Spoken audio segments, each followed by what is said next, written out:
আপনি যদি 6 ঘন্টার কম ঘুমান তাহলে আপনার হার্ট নীরবে চাপের মধ্যে আছে।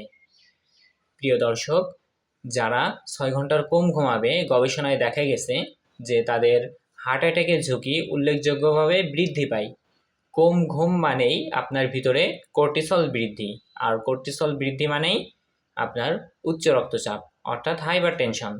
আর উচ্চ রক্তচাপ মানেই আপনার ধমনীতে প্রদাহ, আর ধমনীতে প্রদাহ মানেই হার্ট অ্যাটাকের ঝুঁকি বেড়ে যাওয়া।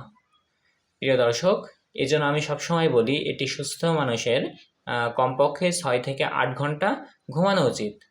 এটি একদিনে হয় না, প্রতিদিনের ঘুমের ঘাটতি এই ক্ষতিটি জমা করে। প্রিয় দর্শক, ভিডিওটি ভালো লেগে থাকলে অবশ্যই একটি লাইক করবেন, আপনার পরিবার ও বন্ধুদের মাঝে ভিডিওটি শেয়ার করে দিবেন যাতে তারা উপকৃত হতে পারে। আমাকে সারা জীবনের মতো হারাতে না চাইলে এখনই আমার সাথে সংযুক্ত থাকুন। সকলে সুস্থ থাকবেন, ভালো থাকবেন। এতক্ষণ আমি আপনাদের সাথে ছিলাম মোহাম্মদ ইকরামুল ইসলাম। আপনি প্রতিদিন কয় ঘন্টা ঘুমাচ্ছেন অবশ্যই আমাকে কমেন্টে জানান। আল্লাহ হাফেজ।